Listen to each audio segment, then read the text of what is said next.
Halo teman-teman, kali ini kita akan membahas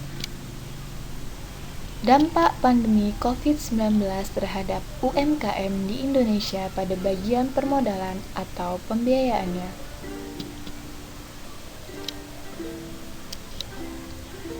Sebelumnya, kita harus tahu dong apa itu UMKM. UMKM adalah usaha produktif yang dimiliki orang perorangan atau badan usaha yang telah memenuhi kriteria sebagai usaha mikro. Jumlah UMKM sendiri di Indonesia sebanyak 62,9 juta unit yang meliputi perdagangan, bangunan, komunikasi, hotel, restoran, pertanian, perikanan, peternakan, kehutanan, pertambangan, dan jasa-jasa.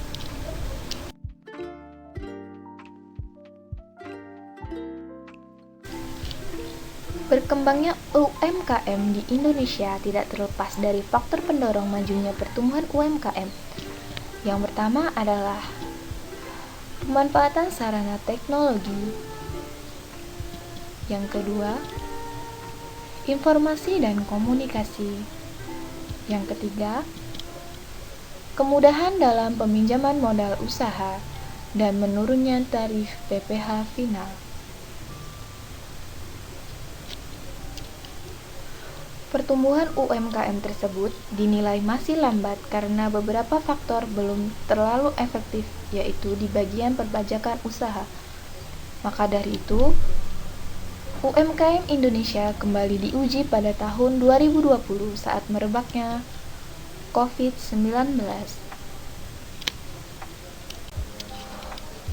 Wabah COVID-19 pertama kali muncul di kota Wuhan, tepatnya di Provinsi Hubei, Tiongkok, pada bulan Desember 2019, dan ditetapkan sebagai pandemi oleh Organisasi Kesehatan Dunia (WHO). Di dunia, wabah COVID-19 telah menjangkiti lebih dari 4.434.653 kasus di 216 negara. Di Indonesia sendiri, pasien COVID sudah tercatat. Yang positif adalah 17.025, yang sembuh 3.911, dengan total kematian 1.089. Penyebaran virus corona yang semakin hari semakin meningkat mengharuskan aktivitas manusia dilakukan secara social distancing.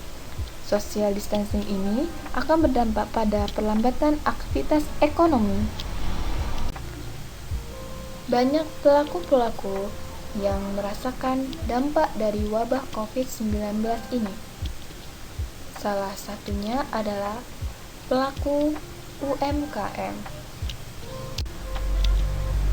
Sebanyak 163.713 pelaku usaha mikro kecil menengah terdampak wabah COVID-19. Sektor UMKM yang paling terdampak yaitu makanan dan minuman. Selain makanan dan minuman adalah industri kreatif dan pertanian. Lingkup UMKM yang bergerak pada jenis usaha makanan dan minuman mikro yang terdampak berada di kisaran 27%. Selain itu, UMKM yang menggeluti usaha kerajinan berbahan dasar kayu terdampak sekitar 17,03%.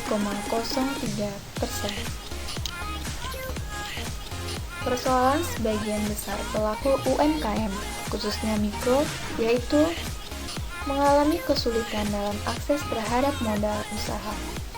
Selanjutnya adalah penurunan omset yang signifikan sejak COVID-19 teridentifikasi di Indonesia. Dan yang terakhir adalah pelaku UMKM merasakan terhambatnya distribusi barang produksi dan mengalami penurunan produksinya secara drastis sehingga tidak bisa melanjutkan produksi untuk sementara waktu. Salah satu contoh kasus dampak pandemi COVID-19 bagi pelaku UMKM yaitu seorang pengusaha yang bernama Amin Sutimin yang memiliki bisnis Lentera Hias Aneka Jaya Glass di Jakarta.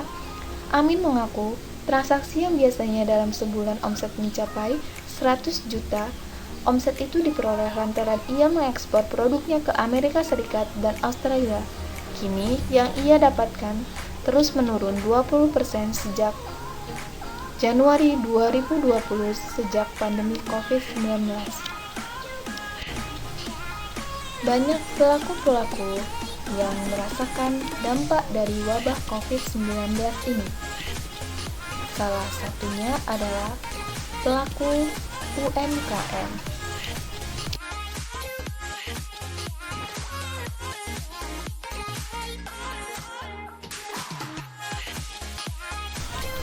Skema pertama dikhususkan bagi pelaku UMKM yang masuk kategori miskin dan rentan terdampak COVID-19. Para pelaku usaha dalam skema tersebut diupayakan agar masuk sebagai penerima bantuan sosial dari pemerintah. Bansos itu PKH, Program Keluarga Harapan, Paket Sembako, Bansos Tunai, BLT, Bantuan Langsung Tunai, maupun pembebasan pengurangan tarif listrik dan kartu prakerja. Skema kedua yaitu mengenai insentif perpajakan yang berlaku bagi pelaku UMKM dengan omset di bawah 4,8 miliar rupiah per tahun. Pemerintah telah menurunkan tarif PPh final selama 6 bulan dari 0,5 menjadi 0% dimulai dari April sampai September 2020. Skema ketiga adalah relaksasi dan restrukturisasi kredit UMKM. Skema ini meliputi penundaan angsuran dan subsidi bunga bagi para penerima KUR atau kredit usaha rakyat, UMI atau kredit ultramikro, PNM Mekar atau permodalan nasional, Madani Membina Keluarga Sejahtera, LPDB, Lembaga Pengelola Dana Bergulir, hingga penerima bantuan permodalan dari beberapa kementerian.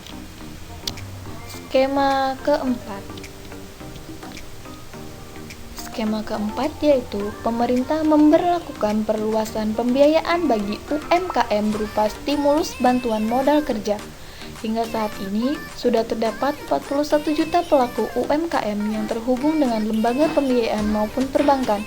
Namun, masih terdapat 23 juta pelaku UMKM yang belum pernah mendapatkan pembiayaan dari lembaga keuangan maupun sistem perbankan. Oleh karena itu, 23 juta UMKM juga harus mendapatkan program dari perluasan pembiayaan modal kerja. Skema kelima yaitu pemerintah melalui kementerian, lembaga BUMN, dan pemerintah daerah akan bertindak sebagai penyangga dalam ekosistem UMKM, utamanya pada tahap pemulihan dan konsolidasi usaha setelah pandemi COVID-19.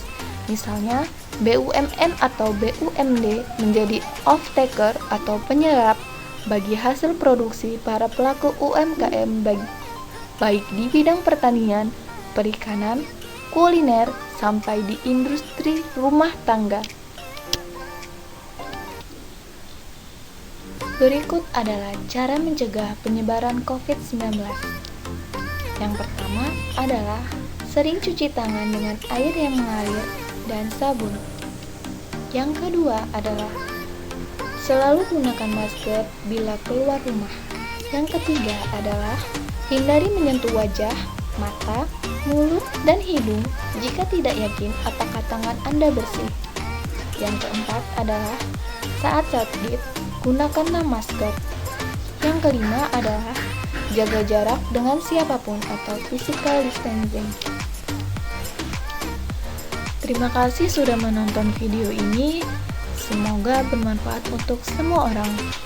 Dan semoga COVID-19 segera berakhir di Indonesia. Terima kasih, dadah!